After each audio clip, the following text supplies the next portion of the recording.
All right. Looks like we are being recorded, so we'll go ahead and get started. Again, happy Friday, 8 a.m.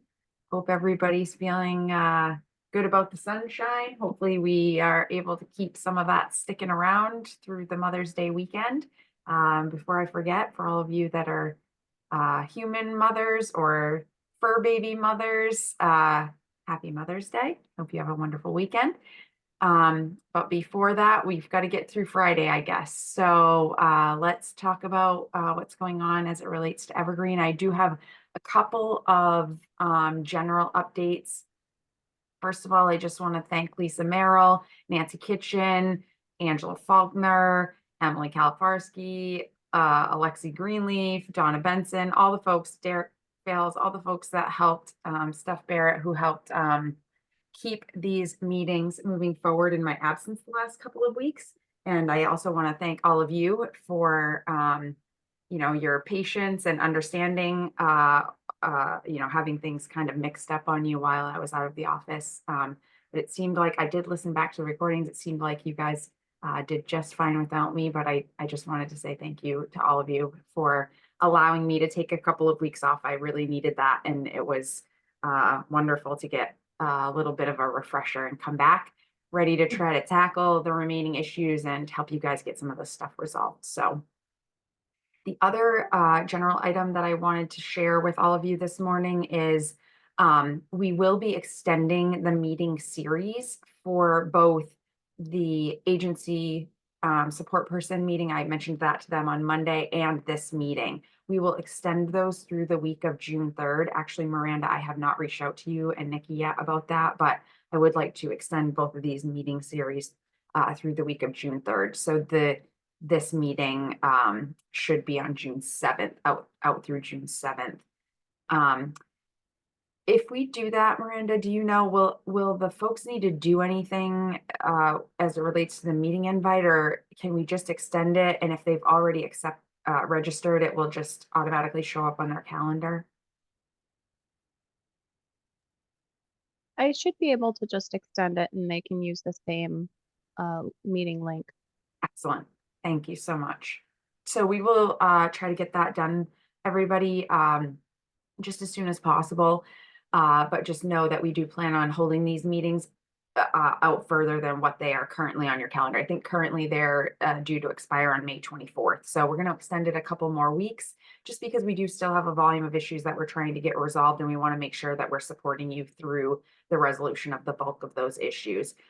If we get closer to June 7th and we feel like we still need this meeting, we can always extend it again. But for right now, we will extend it through June 7th. Also, wanted to just ask everybody or remind everybody, if you're not aware, as a system user in Evergreen, you do have access to your own user profile.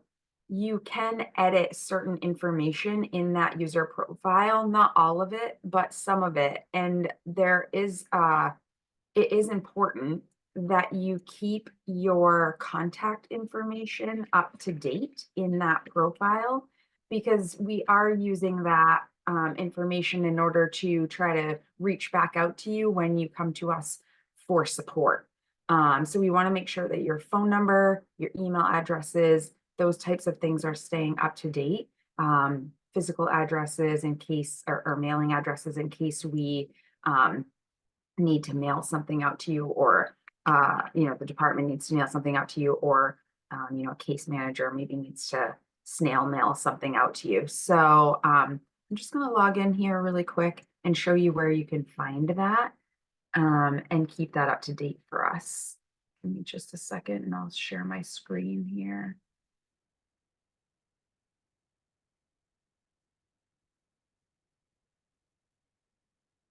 So when you're logged into Evergreen, your user profile, your staff profile is over here to the far right of your persistent top level navigation. That is this white banner here when you're logged in. So no matter where you are in the system, you can always get to your own user profile. I'm logged in as myself, so you can see my name here. If I had uploaded a picture, you'd see my little picture here. You have the ability to do that for your own staff profile as well. So how you get to it is you click on your name or your little picture icon, and it will give you a few options here. And you want to go to this very first one that is defaulted to gray. So you just simply click on my profile, and it's going to take you into your own staff profile. And from in here, you'll land right on the profile page. And this will some of these sections will be editable for you, some will not. So like you won't I can edit a lot of these. You can see I have the pencil icon. You won't necessarily have access to edit everything that you're seeing that I do, but you definitely will have the ability to keep your phones, addresses, and emails up to date here. So if there's one already on file, you have the ability to edit it. When you hover over it, you should get the pencil icon and you can edit what exists there. Or you also have the ability to add additional ones. So if you have an office phone number that's on file, but you also want to put a mobile phone number or personal phone number or whatever it might be, you certainly can add additional phone numbers. You can add additional addresses, and you can add additional email addresses if you have alternates for those. So it would be really great if you could make sure that first off, just make sure that you have a current phone number, an accurate current phone number, an accurate current email address at a minimum, and likely an accurate mailing address as well, so that if we need to mail anything. So if you could check that, make sure that's all correct. If not, edit it. And also feel free if you want to add additional contact information, you can do that. And then if you could just periodically make sure that that's kept up to date, or if you know that you are, you've changed your phone number or you've changed your email address or your mailing address changed, if you could just come in here and update that yourself so that we can make sure that we can always get in touch with you. So aside from that, let me see here. We did have several fixes that were deployed into the production environment on last Friday, May 3rd. I'm not going to go over those in detail during this call this morning because I did just send out the weekly communication last evening, and that included the list of items that went into production, and many of them were related to community case managers, and that's not the focus of this call. There weren't really any that were specific to reportable events, service implementation plans, or prior authorizations, but you can certainly review that emailed communication for a full list of the issues that were resolved with last Friday's deploy, May 3rd's deploy. We are currently in testing for our upcoming deploy that will occur on May 17th, Friday evening, May 17th. So testing is still underway. We have tested through several of the issues that our vendor resolved for us, and many of them have passed. Some that affected this group include related to behavior management plans. When behavior management plan was revised, it was carrying forward the attachments from the previous behavior management plan, but we don't want that to occur because you do need to complete and submit new attachments when you're trying to renew a behavior management plan or get behavior management plan reapproved.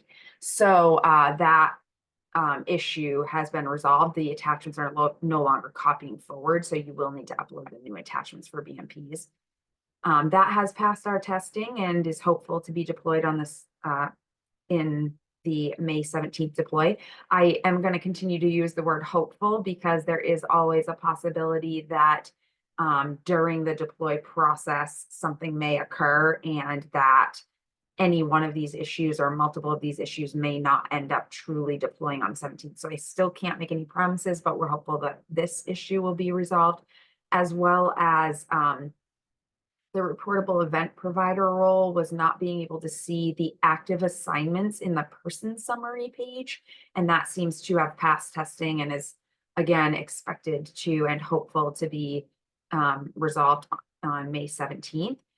Also under the reportable event, when you were entering reportable events with a category of restraints, you are required to put in the duration of the restraints. And if you had multiple restraints, different durations, the calculation was not totaling correctly. So there has been a fix for that, and that has passed testing as well.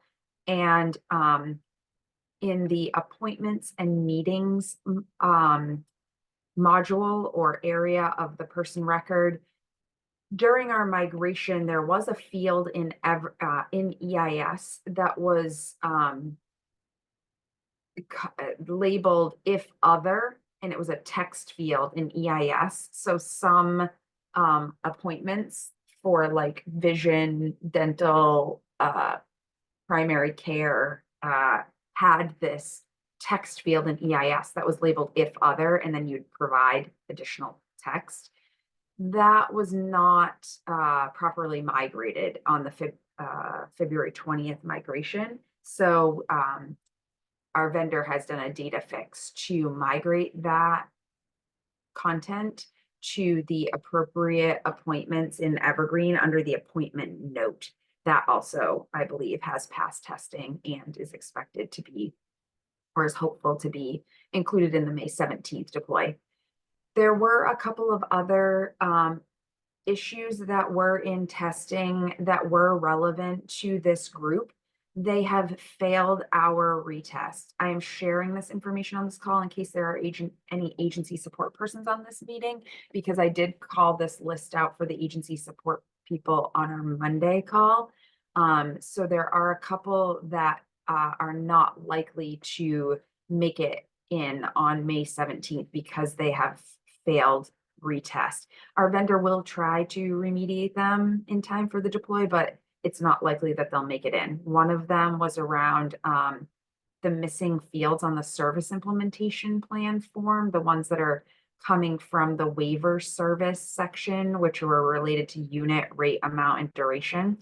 Our vendor thought that they had resolved that. Unfortunately, when we did our retest, it was not fixed. So we have failed that, and they are trying to determine what additional changes needed in order to get those to display on the service implementation plan form.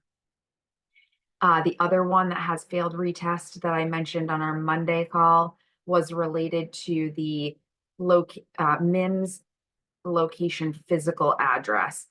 There was a problem with that being consumed by Evergreen. So that's why some of your address changes that are happening in MIMS are not showing up in Evergreen yet. We had hoped that this would resolve a lot of the location address issues that were being reported to us. Unfortunately, our retest was not successful of that resolution. So we have failed that issue as well, and that is also not likely to be resolved by the 17th. So there are several other issues that are planned for the deploy on the 17th and are still in retesting or have passed retest. I'm not going to call all of those out on this meeting because they are not relevant to reportable events, service implementation plans, prior authorizations.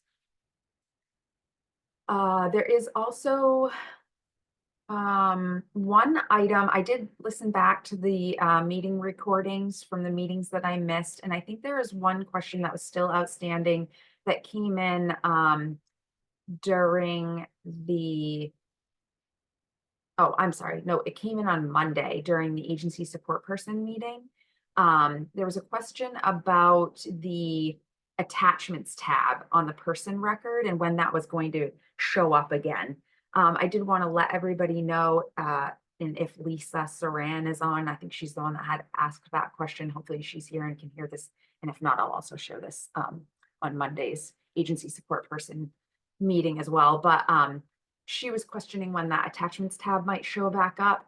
I am hopeful that that will be back available for everybody who should have access to that by the end of this month.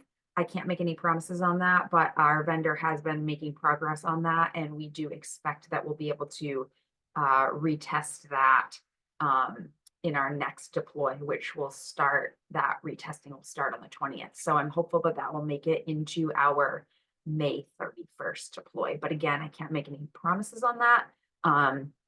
But that is sort of where we're targeting the attachments issue resolution. Aside from that, I think there was a question from the 426 meeting, and it may have been asked at one of the previous meetings around whether there was going to be a separate meeting scheduled for ICF IIDs. I did follow up on that. There is a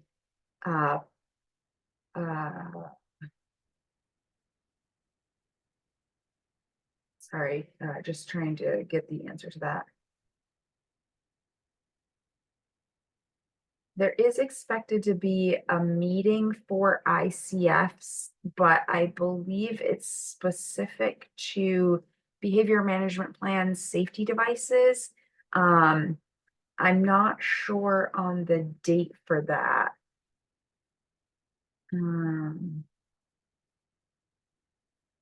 So I will do some additional follow-up on that, and we will communicate that information out for you guys. I think that covers the general items that I wanted to mention before I jump over to the Q&A. I do see we have a couple of questions in the Q&A, so we'll get started on that. If anybody else has any other questions, please enter them into the Q&A and we'll try to answer as many as we can.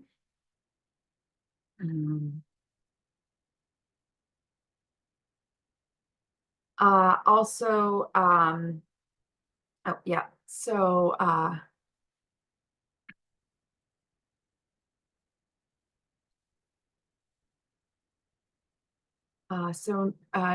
first question is there a process on getting a provider follow-up marked as complete unlocked? There was a follow-up put under the wrong event.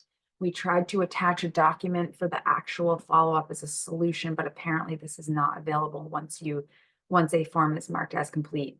Yeah, if there's an error on a follow-up form, there is no way for you as the end user to reopen that completed follow-up. You will need to reach out to evergreen.dhhs@maine.gov if, like, there's the wrong attachment, somebody else's follow-up attachment got uploaded to that provider follow-up. You will need to reach out to evergreen.dhhs@maine.gov, and we will need to assist you in resolving that.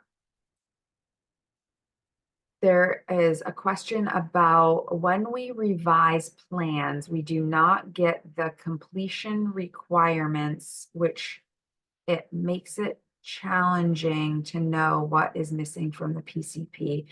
This is not a provider related question. It sounds like this is a community case manager question. So I'm going to defer this to the Monday meeting, which is specifically for agency support people. Or I will ask Angela to try to respond to this in the CCM channel. So I will grab that question and we will get an answer to that, hopefully posted into the community case manager channel for you. Definitely, if we can talk about it on Monday, I think it might behoove us too as well. Yeah. I was looking at this question, and to type an answer could get quite complex. Okay. Just in the fact of, we'll talk about it on Monday, but. Yeah. So Ariana, I am going to defer that to the Monday meeting. I'm not sure if you're an agency support person, if you'll be on that meeting or not. But we will also try to get some sort of written response for community case managers because they're not all participant in the Monday meeting.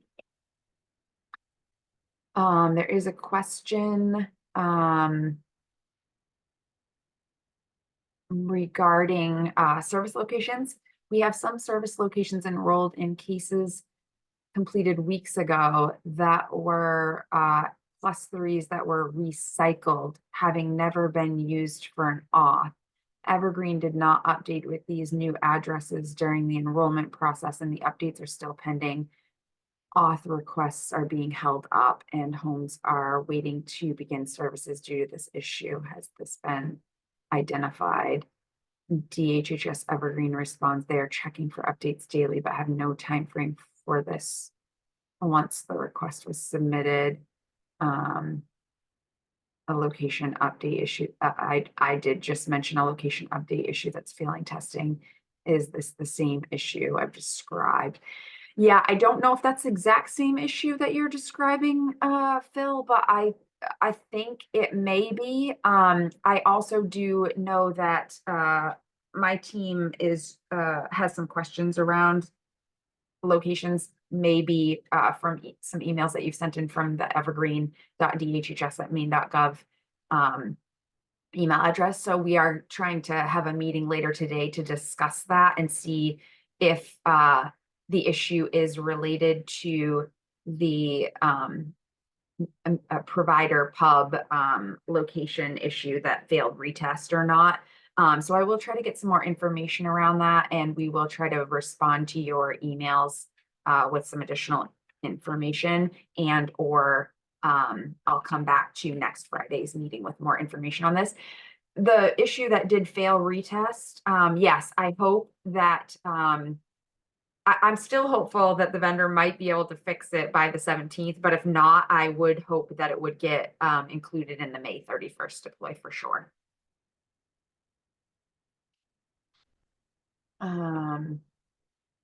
There's a question regarding, yes, so this is related to community case managers thinking that they aren't allowed to send the residential and community support providers a copy of the full PCP from Evergreen.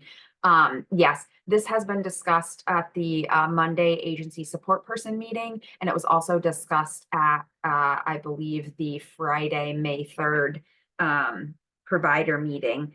And I believe that Angela Faulkner did message out to all of the community case managers and to let them know that they do have the authority, or they are approved to and should be providing a copy of the completed PCPs to you as providers, approved providers, and the person and or their guardian. So I have also, we have also put that reminder in both of the last two communications. So there was an emailed communication that went out on April 26th. We added that reminder in there, and I also included it in the communication, weekly communication that went out last night. So we have been communicating this to case managers. We are hopeful that over the course of this week, with the reminders again, that you will start receiving those. If you still are not receiving them, I would suggest reaching back out directly to your person's assigned case manager and letting them know that that information had been shared with them.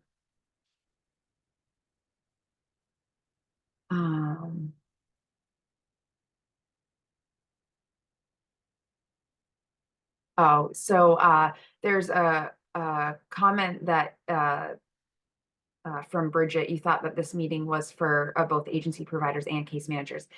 This is actually a provider meeting. The focus of this meeting is for providers for reportable events, service implementation planning, prior authorizations. Case managers are invited to participate, but the focus of the content is not for community case managers or community case manager questions. It's for providers. And the reason for that, Bridget, is because we have a lot more provider agencies, and we don't have the manpower to meet individually with provider agencies to be able to support them the way that community case managers get supported. You as community case manager agencies have the community case management liaison team, and you're being able to meet, your agency is being able to meet one-on-one with Office of Aging and Disability Services staff to get your questions answered, but providers don't have that mechanism. So this meeting is their one-on-one forum to get questions answered.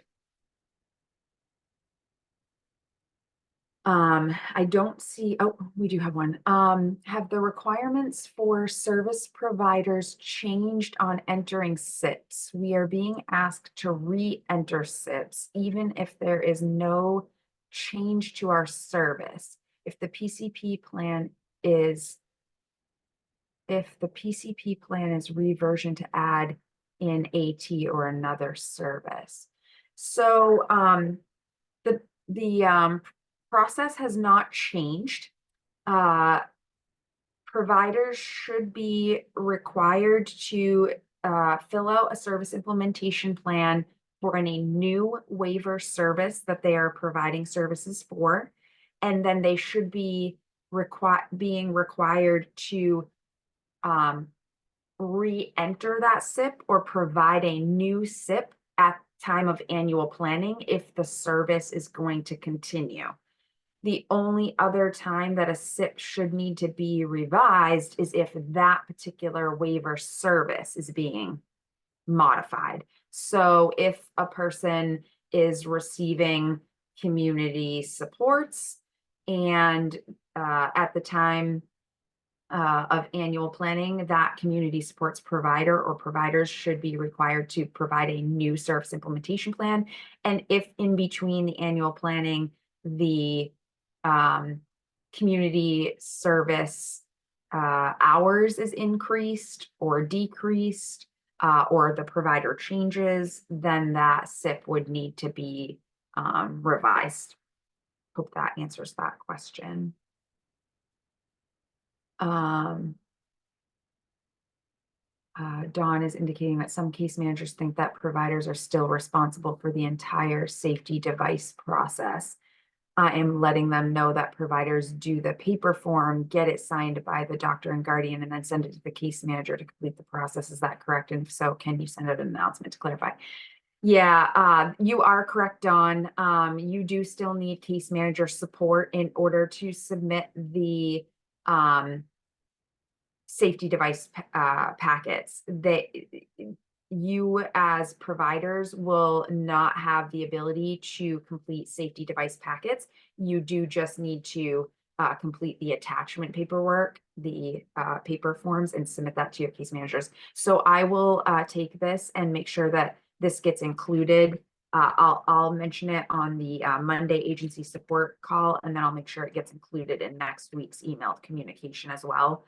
And I can ask Angela to put an announcement out on the CCM channel today, just letting people know that case managers are required to do the safety device packets. That will always be that way. And again, the reason for that is because in order to get a safety device approved by the 3-person committee, the need for that safety device has to be documented as part of the person-centered planning process. And the community case manager is the one that is the one that authors the person-centered plan. So in order to submit a safety device approval packet, the comprehensive assessment and or PCP needs to reflect the need for the safety device before the packet is submitted. So that's why case managers are responsible for submitting that. But yes, you as provider should still fill out the appropriate attachment documents, paper forms, and get the signatures, and then provide those forward to the case manager so that they can document the need in the plan and then submit the safety device packet. So we will definitely send out that communication. There's a question about who reviews the service implementation plan and approves it for the plan to be completed. Great question. So once a provider submits their service implementation plan fills out their service implementation plan and submits that for review, the community case manager will be notified that that is ready for the review, and they will review that with the person that will be receiving the service. And then the person will determine whether or not, and or their guardian, if they have a public guardian, will determine whether they approve that plan or not. So the person approves it, and then the case manager will mark it as approved or not approved. And the person will choose the provider that they want to select for that service. So there could be a situation where the person invites more than one provider to submit a service implementation plan, and there might be a variety of reasons for that, and the person may choose just one of those providers, or they may choose both of those providers, and they want to split their service hours between those two providers. So the review is done by the community case manager with the person and or their guardian, but the approval is made by the person and or their guardian. It just needs to be reflected in the documentation in the system by the case manager. Paula is indicating we have a service implementation plan assigned to us to complete. We are only able to add the narrative and not the goals. Why is this happening? And what needs to be done to have the goals section populate? The community case manager states that she feels everything is fine on her end. We had 2 other service implementation plans for different services for this individual and completed those just fine. It sounds like, Paula, there is a problem where the community case manager maybe has not appropriately linked the service to the goals. So if you want to send an email to evergreen.dhhs@maine.gov with the specific person ID, PCP form ID, and a description of, what service implementation plan doesn't appear to have the goals displaying for you, we'll have Nancy and Udaya take a quick peek at that for you. Leslie, this might be something we want to add to Monday as well. I do think it's quite common. Okay, thank you. And I can add it to the next week's email communication as well.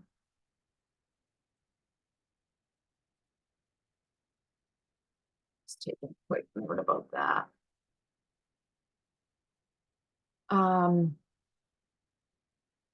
There's a comment from Chris.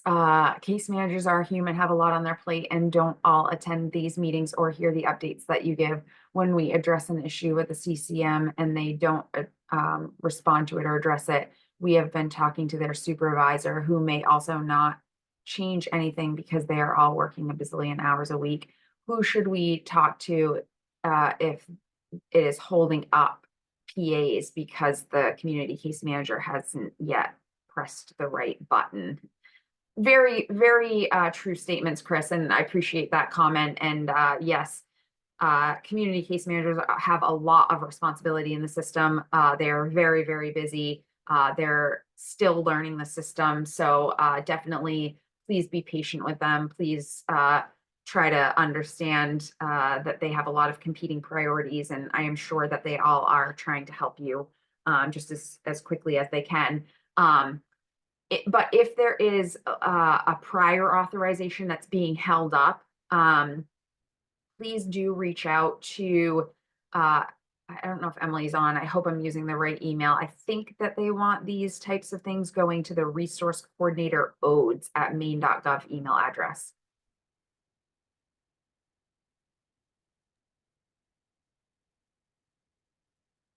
I will also say that if it's because they're pressing the wrong button or haven't pressed the right button, they could also reach out to us so that we could help those case managers. We are still meeting with them to help them through these issues, especially with holding up. We, just an example, yesterday plowed through one and got one taken care of that was commissioner involved. So we're still doing those things if needed. Okay, great. Thanks, Nancy. And yes, Emily did confirm that you know, if it's simply just the case manager is you know, struggling and the services are in jeopardy and we do need a PA put in place urgently, please reach out to resource coordinator odes@maine.gov. But yes, if the case manager needs additional support, those requests can come into evergreen.dhhs@maine.gov, and we will try to provide that additional level of support for the case manager. There's a comment here about a provider that is still unable to see prior authorizations, approved hours, etc. Our provider is supposed to be able to see these things. So as a provider authorization user, you will not be able to see the provider authorizations under the person record, under the forms and plans area. That is because the way access works in Evergreen is that as external provider users and under your roles, you are only allowed to see forms that were created by a user from within your organization. So because all of the prior authorization forms are auto-created by Evergreen or are manually created by an ODES staff person, they are not visible to you. So the way that you see your provider authorization details is under the Reports tab in Evergreen. So it's up on that white persistent navigation bar. I can't navigate to the report and show it to you during this call because I am logged in as me and you would see everybody's prior authorizations. But there's a report called the PA utilization report. You will need to run that report in order to see prior authorizations for persons that are being served by your organization. There are a couple of fields that have been requested to be added to that report, and one of those is hours per week. That is not on there yet. The only you're only seeing units, which is the waiver units based on the chapter 3. But we are working to modify that report to include the hours per week that come from the PCP. So hope to get that in there soon for you. I don't see any additional questions in the Q&A yet. I definitely did take down several items that we will communicate out on the agency support person meeting on Monday. I'll also ask Angela to post in the CCM channel on a couple of these today. And I'll also make sure that some of these reminders and items get added to next week's weekly communication. And then if there are other items, I also will follow back up on that date and time for the ICF IID meeting. Looks like I did get one more question here. If you are working on the PA report, could we fix the issue of 2 columns being merged so the doc won't sort and download it to Excel? Yeah, great comment, Dawn. So the workaround for that, just so you know, you can resolve that right now. I will add that to the list. But the reason that you're getting that message when you export the PA utilization report, this goes for a lot of the reports. So any other provider reports that you might be pulling down. If you export it to Excel and then you try to sort or filter the columns, you may be getting like an error from Excel that's saying that you can't do that because the merged columns are not all the same size, or the columns are not all the same size, or something along those lines. I'm not giving you the exact error, but you might be getting an error. The way that you can remedy that is by deleting the header rows. So in those reports, you'll see there's like anywhere from like 1 to 5 or 6 rows at the top of the report that are merged cells. It's kind of like informational text for that report. It describes when you pulled the report, what the report name was, what maybe your filters were on the report. If you delete those out and you start at the row that has the column headers and just leave that data, it should allow you to then sort and filter. I know that's a pain, and so I will discuss with our report writer to not include those columns. Yeah, I agree, Dawn. It is. So Dawn's been doing that, but it's time consuming. I agree, it is time consuming. So we'll look to remove those, but in the meantime, that is a way of working around that. And Sue Ellen says you can just unmerge the cells. Yes, you can unmerge them. Either way, you can delete them or unmerge them. But we will look to remove those. I don't see any additional questions in the Q&A. So if there are no more questions for today, I will do some follow-up on these items that I've tracked down here, and we will look forward to seeing you guys again next Friday, the 17th. Everybody have a wonderful day, good weekend, and again, happy Mother's Day.